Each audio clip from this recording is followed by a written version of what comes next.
two complaints I have, one is for possession of marijuana and the other one is for resisting arrest. Correct. And forward on both of those? Yes, and on the resisting arrest, I would also move to amend that complaint to strike some language from the complaint. Okay. And it would be after the word ground, strike the language until the word while. So essentially the allegation is by dropping to the ground while said officer was seeking to arrest Pierce. Okay. So you want the sentence to end at ground? No, I want to strike the language that follows ground until the word while. Okay, so you are striking having to be carried. Correct.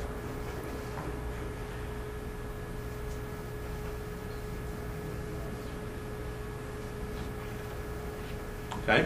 Any more housekeeping? That's it. All right. Proceed. State would call Lieutenant Stephen Stewart.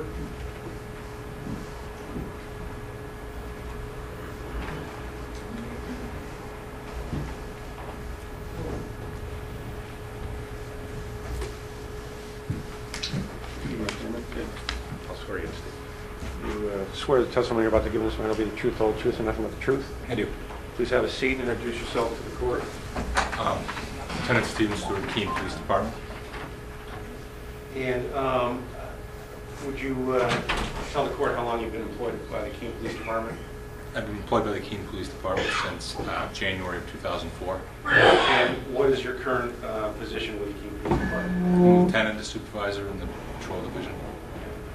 And directing your attention back to October 17th of 2009, what was your role at the police department at that time? I was assigned to Pumpkin Festival, Okay. general downtown patrol area. Okay. And were you a sergeant at that time? I was. Okay. And directing your attention to about 4 p.m. in the afternoon of that day of October 17th of 2009, would you describe what you were doing? I was on patrol in the downtown area, partnered with another officer from Jaffrey, and my attention was drawn to what appeared to be a protest of New Hampshire's marijuana laws in front of City Hall. At that time, there was a speech being given over a bullhorn and a crowd and some signs. It was a pro-marijuana type speech. At the end of the speech, another male subject, who I believe to be Richard Paul, began smoking what I believe to be marijuana.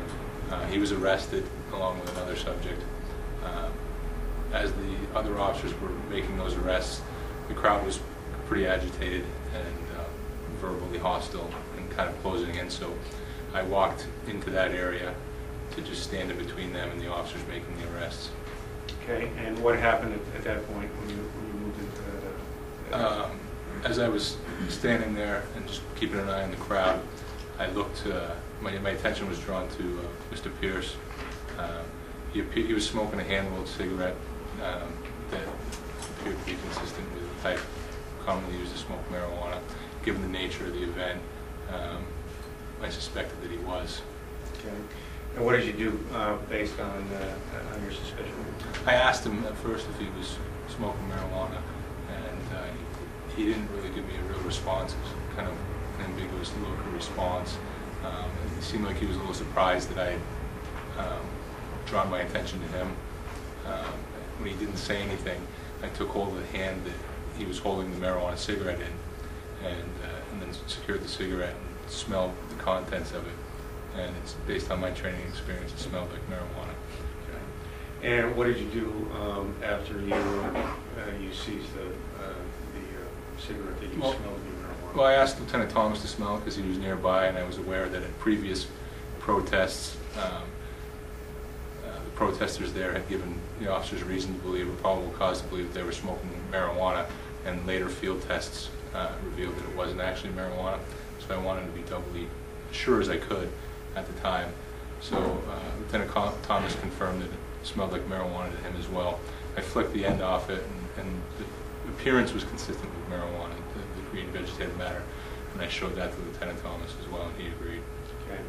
And then after doing this, what took place next? At that point, I put the cigarette in my pocket, and I asked Mr. Pierce to put his hands behind his back and told him that he was going to be under arrest. He declined to put his hands behind his back, and then ultimately fell to the ground. And it was obviously a passive resistive type effort. Okay, and what were you wearing on that day when you were on duty as a Keene police officer? I was wearing a full uniform, uniform pants, shirt, coat, hat. Okay. So you were clearly dressed as a police officer? Yes. And when you spoke with Mr. Pierce, were you face-to-face with him? Yes. And did you tell him that in fact he was under arrest? Yes. And after you told him he was under arrest, he then dropped to the ground? Right. And then what happened after that? The crowd was still buzzing around, and I talked to him for a while. I tried to get him to stand up, and he didn't want to. And then I ended up ultimately handcuffing him on the ground, and we had to carry him into City Hall. It was myself and Officer Heilman from Jaffrey and 2 troopers. And was he then ultimately taken to the Keene Police Department and processed? He was. Well, he actually wasn't processed. He still wanted to be carried around, and the lieutenant was on. What is the nature of your objection? He has no idea what I wanted. He's just speculating on my personal preferences. You can truly testify about what he observed.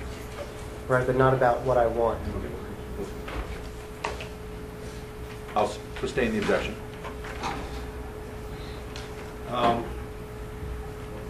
What happened with Mr. Pierce at the police station? He didn't want to get out of the police car, or he seemed to indicate that he didn't want to get out of the police car verbally, or assist us in getting out of the police car. At that point, the patrol supervisor for the regular operations of the day came out and asked him if he intended to cooperate with the bail process and the booking process. He said he didn't, so he was taken straight to jail. And were you able to obtain some identification from Mr. Pierce? I was. In City Hall, I did a pat search of his person. I didn't find any weapons or drugs or implements of escape, but I did find his driver's license in his wallet and identified him as Evan Pierce, Texas. Okay. And is the person that you identified that day as Evan Pierce, is he here in court today? He is. And would you He's identify? seated right here. May the record reflect he's identified the defendant, Your Honor? It does.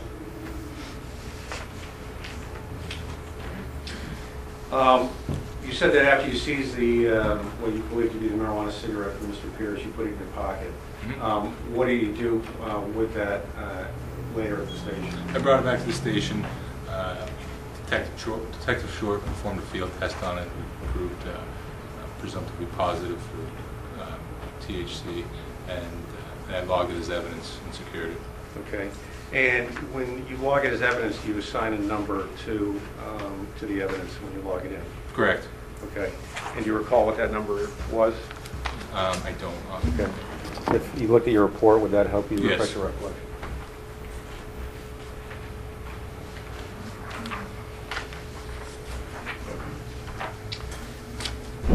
Your Honor, what he's looking at, if I could get this marked for identification purposes, it states exhibit number 1.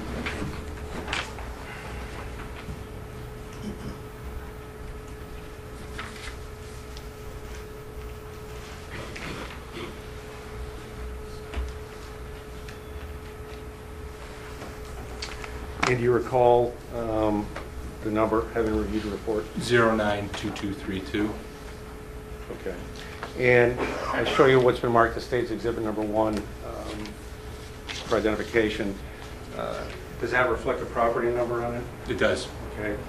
And would you open it up, please? Maybe a knife? Would a knife help? I'm not sure I'm properly equipped for this.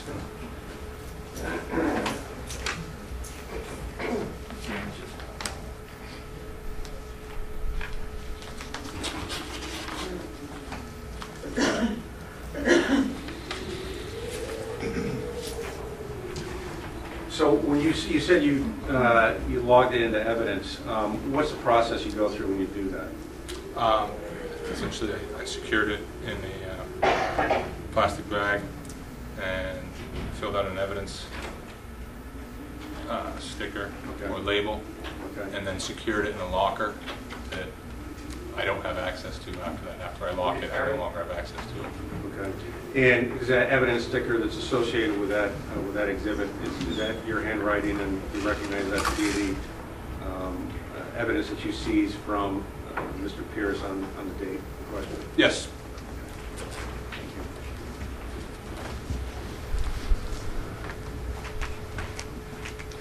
So essentially it goes in the locker, and that's the last you see of Correct. the evidence?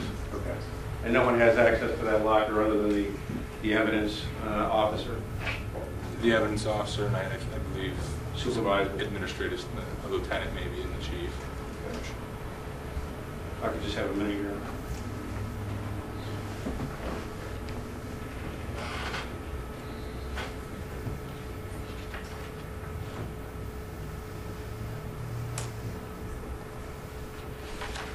Any further questions? Does Mr. Pierce have any questions of Officer Stewart? I do. Should I stand? Yes. Have you ever arrested a quadriplegic? I guess I have to ask, is that relevant? Yes, I'm trying to determine whether such people would be resisting if they didn't assist them in their arrests. Well, unless you're a quadriplegic yourself, how is it relevant? I'm trying to determine whether such a person unable to resist or unable to assist would be resistant. I will find that that question is not relevant. In addition, Something you'd Your like to Honor, add, yeah? well, just in addition, the allegation in the resistant arrest complaint is that he affirmatively dropped to the ground. That's the act of physical interference. So it's an affirmative act. It's not a complete passive resistance. Continue. In relaxing my entire body, I didn't use a single muscle to resist. So surely you're not arguing that I'm supposed to assist in my own arrest? No objection. You're going to have a chance to testify on your own behalf. I mean, the evidence before me at this point in time is that you dropped to the ground, and they are considering that as resistance. You're going to have a chance to testify on your own behalf and tell me why that's not resistance.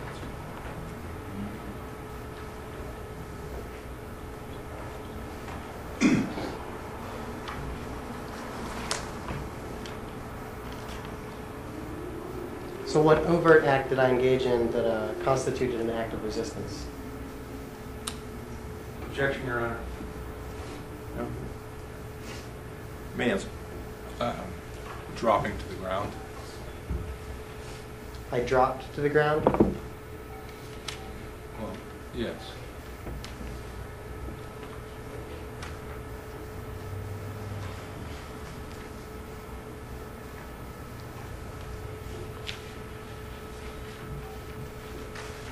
No further questions.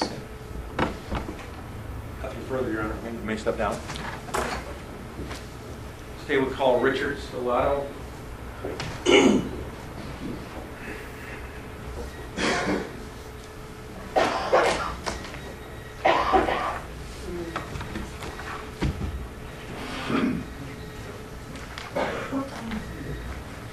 swear the testimony you're about to give in this matter will be the truth, the whole truth, and nothing but the truth? I do. Please have a seat. If I recall, Mr. Stellato, you're hard of hearing. I am, yes. So it appears I'm yelling. That would be the reason, Your Honor. Could you identify yourself for the record and spell your last name? My name is Richard Stellato, S-T-E-L-L-A-T-O. Where are you employed? I work for the state of New Hampshire at the State Police Crime Lab. And would you describe your job at the State Police Crime Lab? Well, my main job is to analyze evidence that is submitted to us and determine whether or not any controlled drugs are present. May I approach, Your Honor? You may. And may I have this marked as State's Exhibit number 2 for identification purposes?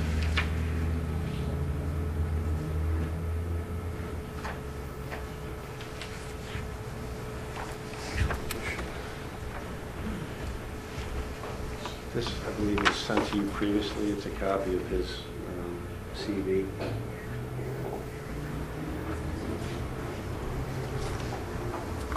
I show you what's been marked for identification purposes. It states exhibit number 2.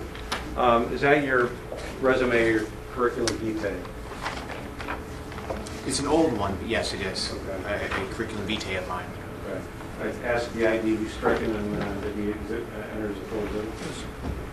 Mr. Pierce, have any objection? To what now? This is his, basically his credentials. His CV be entered as an exhibit. I don't object to his credentials.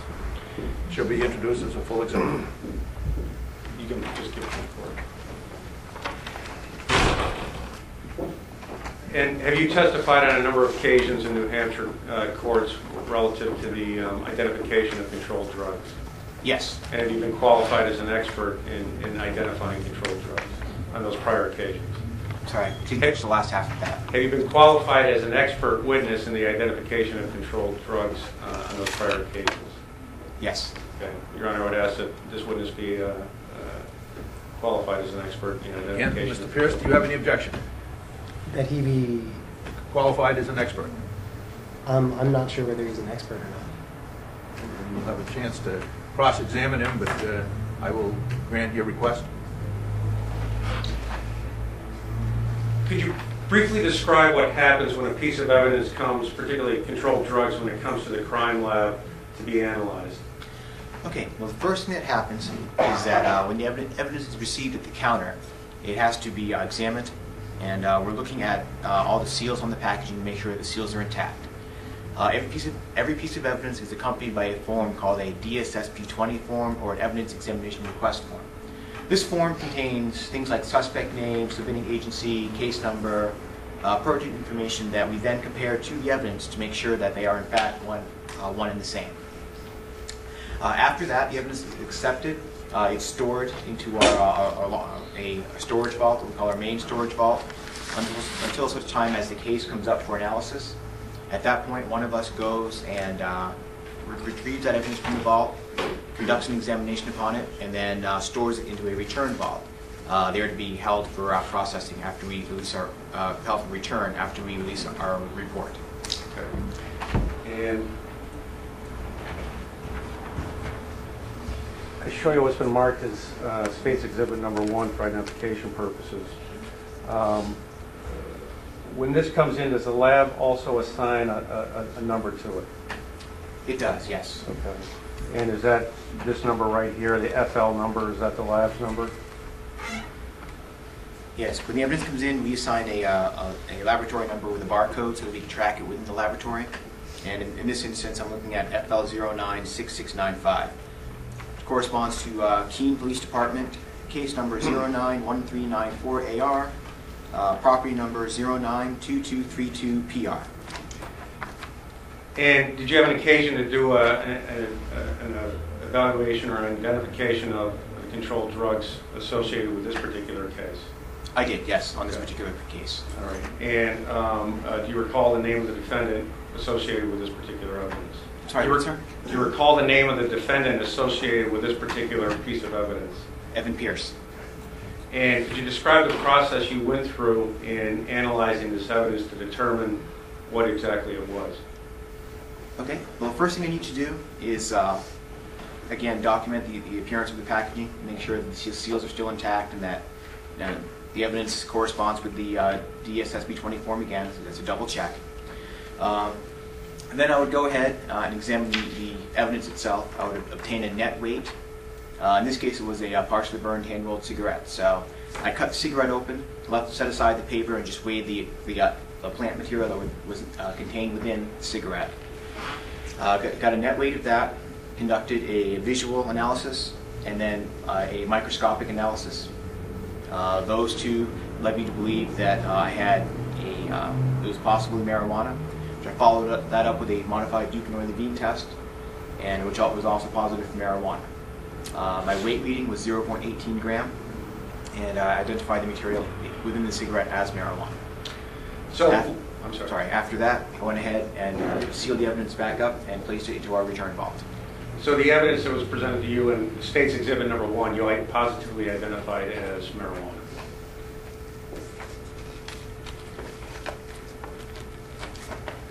Yes, I positively ID'd this as marijuana. And is marijuana classified as a controlled drug? Yes. And so after you're through with the exhibit, you seal it back up, and what happens to it in the lab, within the lab itself?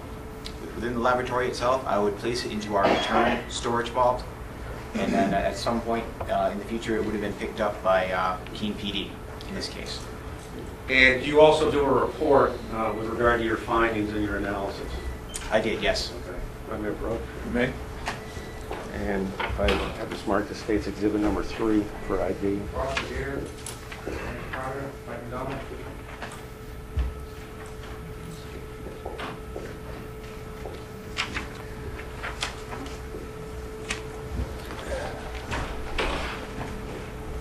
This is a lab report that I believe was also sent to you. I show you what's been marked as State's Exhibit Number 3 for identification purposes. Is this the your report with regard to your analysis of the evidence in the case of State v. Evan Pierce? This is, yes, this is the original copy with my signature on both pages detailing my results and the tests that I used. Great. I'd move to strike the ID and have this admitted as a full exhibit. Does Mr. Pierce have any objection? To admitting it as evidence? Right. What they want to do is submit the lab report, which indicates that the substance that was removed from your person was in fact marijuana. Yeah, but you can submit the lab report. Pardon? Yes, you can submit the lab report. The ID is stricken. I have no further questions for this witness. Do you have any questions of Mr. Stellato? Yes. Okay. Are there written standard operating procedures in place in the laboratory where you perform your analyses? I'm sorry. You may have to step up. He has a hearing impairment. Are there written standard operating procedures in place in the laboratory where you perform your analyses? Yes. What document? I'm sorry, what? Which document? Well, we have our entire operating manual. We are accredited under the American Society of Crime Lab Directors, and as such, we have an entire set of manuals that dictates what we do in terms of our procedures. Okay. You state in item 1 of your certificate of analysis that you performed a macroscopic analysis. Describe the method by which that analysis was conducted and what factual data you obtained through it. A macroscopic analysis? Well, first thing I did was obtain a net weight, as I said, and then I laid it out on a disposable piece of weighing paper, visually examined it with my eyes, and that was my macroscopic analysis. I was looking for... You just looked at it? I'm sorry, you can't interrupt me. Excuse me. I was looking for specific parts of the plant material to see whether it was consistent with marijuana, whether there were stems or seeds or leaf materials or flowering parts or what have you. So macroscopic just means you sort of looked at it, right? Macroscopic means that I looked at it, yes. What conclusions did you draw from that factual data? Oh, my macroscopic analysis was said that yes, material was consistent with marijuana. So it could possibly have been marijuana. Are there any other items that could give rise to the same factual data, i.e. a false positive? With a macroscopic examination? Yeah, there are a few. Did you attempt to differentiate the sample in question from any of those other items? For the testing, yes. How? Well, the microscopic examination and then the modified Duquesnoy-Levine test. Is your conclusion based upon scientific interpretation of the factual data? Is my conclusion based on... Based upon scientific interpretation of the factual data. Scientific interpretation of what? What's the last part? Of the factual data. Of the factual data. Which is the observation. Observations, yes. How are your conclusions influenced or biased by the sample history, like evidence for a drug law violation? Well, I have no idea what the sample history is. So what do you mean specifically? Forget that question. Okay. You state in item 1 of your certificate of analysis that you performed a microscopic analysis. Describe the method by which that analysis was conducted and what factual data you obtained through it. Okay. Wasn't that asked and answered, Your Honor? No, that was the macroscopic. Yeah, we never really got there. Okay. He may proceed. All right. So I'll take the sample that I obtained and place it under a stereo microscope at approximately 40 times magnification. And again, I'm looking at it. I'm looking at the various pieces of the plant material.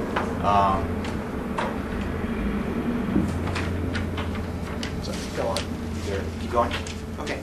Well, marijuana, the stems in it tend to be grooved, and the leaf material tends to have certain types of hairs or features that we look for that are readily apparent under a microscope. And then we're looking for flowering parts or seeds or whatever other articles may be present. In this instance, I had hairs. I had trichome, systematic hairs, and covering hairs, glandular hairs, and resin balls. I had flowering parts, female flowering parts, and I had grooved stems. So at that point, I was fairly the material was still consistent with marijuana, so I went ahead and did my modified Duquesnoy Levine test on that. Right. Are there any other items that could give rise to the same factual data? Are there any other items? Are there any other items that could give rise to the same data? I think I said that wrong.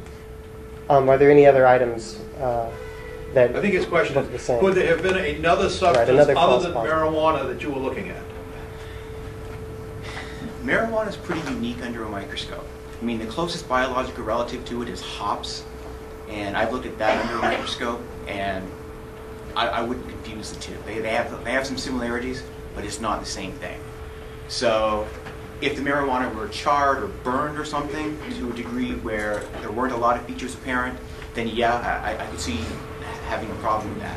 But in the present condition, no, I'm fairly certain that what I saw was marijuana and nothing else. Okay, you state in item 1 of your certificate of analysis that you performed a modified Duquesnoy analysis. Explain what a normal and a modified Duquesnoy analysis are. All right, a normal Duquesnoy test would be taking a sample, taking my sample, washing it in petroleum ether, removing the petroleum ether, drying that down. I'll then react it with Duquesnoy reagent and observe a color change. That's a Duquesnoy test. Modified Duquesnoy test is doing the same thing, but then adding putting in some chloroform at the end. And if the color that I get with my reaction transfers into the chloroform, that constitutes a positive test. This the modified step just improves the overall specificity of that test. What reason for choosing and using a modified analysis as opposed to a normal analysis as there? One reason is what? What reason for choosing and using a modified analysis as opposed to a normal analysis was there? Well, as I just said, the modified test is more specific than the regular Duquesnoy test. And what conclusions did you draw from that data? The modified Duquesnoy test that I did in this case was positive for the presence of cannabinoids. Are there any other items that could give rise to the same factual data? A false positive? Well, according to the scientific literature, there are some. I know one common source that I've heard of is coffee grinds, but every time I've done coffee grinds, it's red, so I wouldn't confuse that. And the big thing that I want to stress to you is that when you're doing a marijuana analysis, you've got to consider the two tests in conjunction. That's what. Are you asking about false positives? Okay. There are chemicals that can do that can mimic a cannabinoid in a modified Duquesnoy test, but they don't look anything like marijuana. Likewise, so yeah, just because I wouldn't call it marijuana based on it's just a Duquesnoy test alone. I'd have to do a microscopic or macroscopic examination. So, did you attempt to differentiate the sample in question from any other items that it possibly could have been false positive? by doing the microscopic, macroscopic exam, yes. You state in item 2 of your certificate of analysis that you used electronic instrumentation. Describe the exact nature of that instrumentation, what its function is, how it was used to perform your analysis, and what factual data you obtained by that analysis. That's the electronic balance, and I use that to obtain a net weight of my sample. And what was that data that you? I'm sorry? What was the data you obtained from that? the data, the weight of the your sample, 0.18 What was the grams. weight? Okay. 0.18 grams. You state in item 2 of your certificate of analysis that you use stereo instrumentation. Describe the exact nature of that instrumentation, what its function is, how it was used to perform your analysis, and what factual data you obtained by that analysis. Sorry, Your Honor. May I have the certificate of analysis back for a second? Can I show you something, sir? Can I? All right. The way you have to read this is you read across. So there's stereo microscope, polarizing microscope, or scanning electron microscope. So this is the stereo microscope. I use that in the microscopic analysis. Did you extract, separate, or purify the sample in any way prior to analysis, or were the analyses performed on the raw sample? The microscopic and macroscopic wasn't performed on the raw substance. As part of the modified Duke-Northern test, I have to prepare an extract of it. Is it possible that other substances present could have given false positive results? No, sir. It's impossible. It's impossible. I use disposable glassware, and as part of my quality control, every day I have to run a negative blank and a positive control. And my negative blank came up negative, and positive control came up the way it was. So my glassware was clean. Were there any analyses conducted to identify and exclude interfering? I'm sorry, you just answered that. Did you perform UV, IR, NMR, GC, HPLC, MS, TLC? No, sir. You state in item 3 of your certificate of analysis that the test results proved positive for the substances identified in the accompanying report. What substances did you unambiguously identify, and what conclusive proof beyond a reasonable doubt did you provide that the substance is what you claim it to be? I need you to sit down and be a little bit louder. Thanks. What substances did you unambiguously identify, and what conclusive proof beyond a reasonable doubt did you provide that the substance is what you claim it to be? I identified the substance in that cigarette as marijuana, cannabis-type drug. And you have beyond a reasonable doubt? Yes, sir, beyond a reasonable doubt.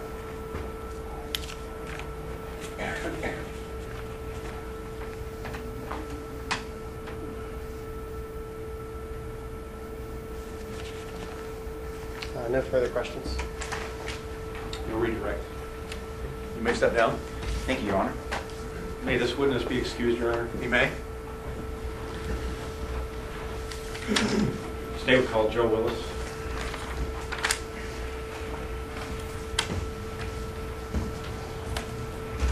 Please raise your right hand. You swear the testimony we're about to give in this matter will be the truth, the whole truth, and nothing but the truth? Yes, I do. Please have a seat and identify yourself for the record in the court. My name is Joseph Willis. I work for the Keene Police Department, Keene, New Hampshire, And how long have you been employed by the Keene Police Department? since 1986. And what are your duties at the Keene Police Department? Currently, I'm the Property Evidence Control Manager. And were you the so employed back in October of 2009? Yes. And describe the process of what happens to evidence when it comes in to the Keene Police Department. Submitting officers, once they've properly packaged and put documentation onto the evidence that they're submitting, they put it into a secure locker. Once they close the door, they can't open the door again and retrieve the item. At some point, I will come in from the back end of the lockers, open them up, withdraw the evidence, make sure that the documents are filled out properly, they match what the tracking sheet says that they should say, and then I make sure that they're packaged, and if they need to go to the state lab, I appropriately package them for the state lab submission. Okay. So in this particular case, we'll strike that. Who has access to the evidence once it's put into the locker and closed? Myself, and by department policy would be the evidence secretary and the lieutenant of the special services. Okay. And are you the person that does the bulk of or all of the packaging and transportation of the evidence to the lab? By our policy, I'm the only one that does the packaging of evidence. Okay. And you were the only person back in October of 2009? Yes.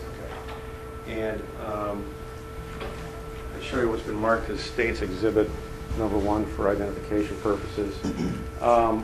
When you opened up the locker in this particular case, is this how the evidence appeared to you? No, the evidence will come in this clear plastic bag. There'll be no evidence tape on it. Okay. It will have this label and whatever items are included inside. Okay. And what did you do with the evidence once you opened up the locker and took it from it? I make sure that the case number is correct, that the property number is correct, that the date on there is accurate with the tracking sheet, And if it's going to be a drug submission, then I will fold the top over and seal it with evidence tape and label it as such. And what do? You said when you take stuff to the state lab, is there a form you fill out when you take evidence to the state lab and leave it there? Yes. Okay. Any approach, Your Honor? You may. And could I have this marked to State's Exhibit number 4 for identification purposes?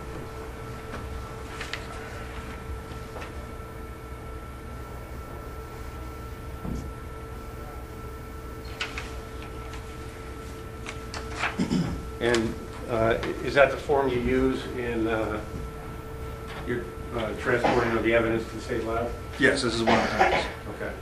And in this particular case, who does it indicate is the defendant? The defendant would be Evan Pierce. Okay. So would you describe the process? You package this stuff up in the envelope, you fill out the form, you take it to the state lab. What happens at that point? Once I brought it to the lab, they inspect the envelope, make sure that the documentation is correct on the envelope, make sure it's packaged properly, then they verify it against the 4-part DSSP 20 form, and then I sign it over to them with a date and a time. Okay, and does somebody from the state lab also sign that form to indicate they received it? Yes. Okay. And then at some point, do you go back to the lab and obtain the evidence? Yes.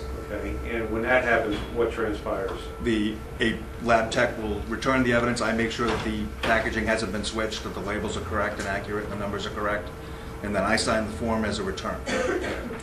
And in this particular case, does it indicate that you took it to the lab, someone from the lab accepted it, and then you picked it back up from the lab? Yes. Okay. I move to strike the ID on State's Exhibit number 4 and the ID on State's Exhibit number 1. Does Mr. Pierce have any objection? No. Okay. They're both now in as full exhibits.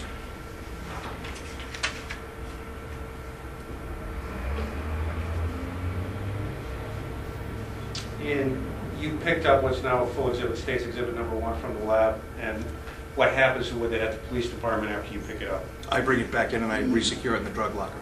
Okay, and then with regard to getting it here to court, what happens? I have to go into the drug locker, sign it out to myself to bring to court, and bring it to court. Okay, thank you. I have no further questions. Do you have any questions of Officer Willis? No. You may step down. Thank you, sir. Yeah. State arrest, Your Honor. Okay. Does Mr. Pierce wish to take the stand on his own behalf? What does that entail? You have the right to testify. You also have the right to remain silent. It's your choice. I'm going to testify. Okay, why don't you come on up?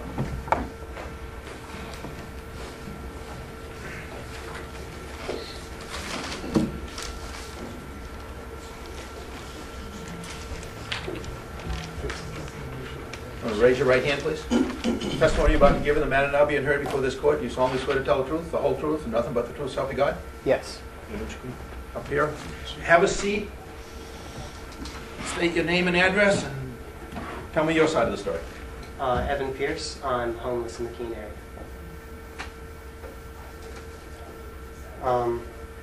My side of the story? Yes. I was just enjoying myself at Pumpkin Fest when I was kidnapped by agents of the state. My property was stolen from me, and I was put in a cage for almost 2 days.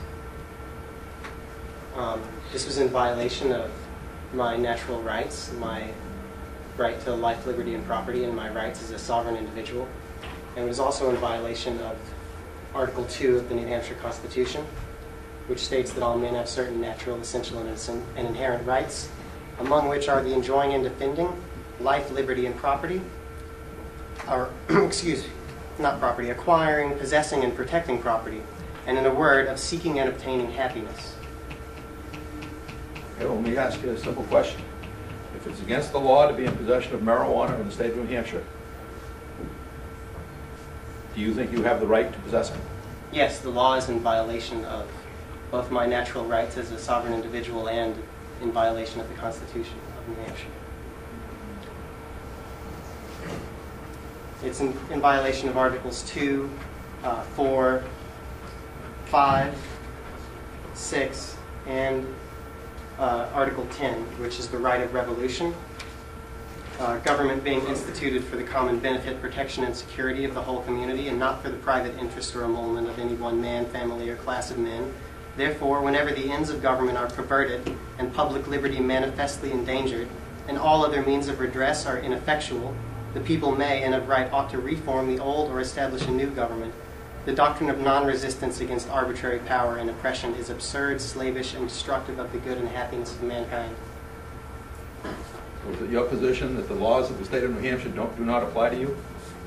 It is my position that the laws of the state of New Hampshire are immoral and in violation of both my natural rights and the Constitution. That's your story and you're sticking to it.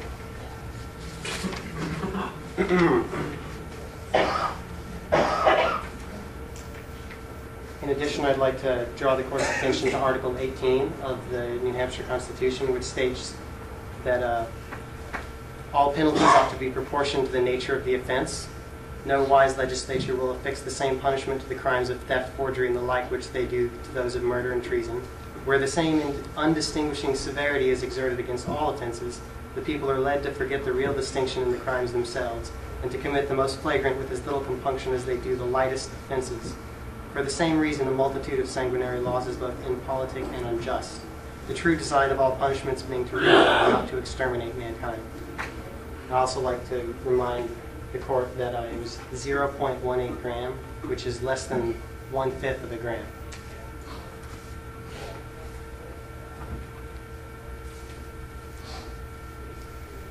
That's it for now. Okay. You have any questions? Questions? Okay, you may step down.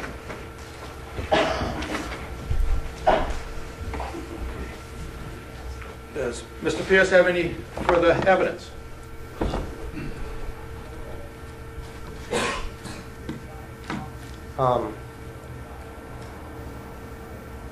I'd like the court to point out the victim in the case. Certain crimes that are victimless. These laws were pertaining to marijuana was passed for the protection of society because somebody in their infinite wisdom just thought that possession of marijuana was a crime. Are you aware? It's not up to me to argue whether possession of marijuana should or should not be a crime. My job is simply to determine whether or not you did in fact violate the laws of the state of New Hampshire in the sense that you may or may not have had marijuana in your possession and that you may or may not have resisted arrest. I don't pass the laws. It's not up to me to decide whether a law is right or not right. Who do you work for? He works for the state of New Hampshire, and I believe we've been through this routine before. Is there anything further you wish to say regarding these matters? I don't think this was a fair trial because both the judge and the prosecutor are on the same team. Okay. You have the right. If I should find you guilty, you have the right to appeal and take that issue to a higher court. Nothing further. Okay. Based on the evidence before me, I do find that you had marijuana in your possession. I am satisfied that the chain of custody indicates that the substance that was removed from your body, your possession, is the same substance that was delivered to the state crime lab and analyzed as marijuana, and it is the same substance that has found its way back to be exhibit number 1 in this case. I also find that you did resist arrest. It may have been a peaceful resistance. I don't know whether you want to call it dropping to the ground, lying on the ground, or whatever, but you did, in a peaceful way, attempt to hinder your arrest, and I will enter a finding of guilty on that complaint also. What is the state asking for? Regarding the marijuana, standard fine, $350 plus the 24% penalty assessment, and resisting arrest, a $500 fine. All of that suspended for 1 year upon condition of good behavior. So you're asking for the $500 fine on the resisting to be suspended? 1 year. It could be- For 1 year. And the fine on the possession of marijuana to pay? Correct. Do I get to say what I believe the sentence should be? You do? Not only should I not be further aggressed against or forced to pay any fines, I should be restituted pecuniarily for the time I spent in jail, and I want my property returned to me. When you say your property, you mean your State's Exhibit Yes. 1? Not only will I deny that request, but I will grant a motion when it's filed to destroy it. Okay? I hereby announce my intention to appeal this decision, and I request a stay of sentencing pending the appeal. I'm going to impose the sentence as far as the payment of any fine that I should impose. That will be stayed until you've completed the appeal process. I want to make it clear that I have no intention to pay any fines. I will still let you complete the appeal process if you make it your intention to not pay the fine. You'll end up going to the House of Correction at $50 a day. And we'll give you credit for the 2 days that you've already served.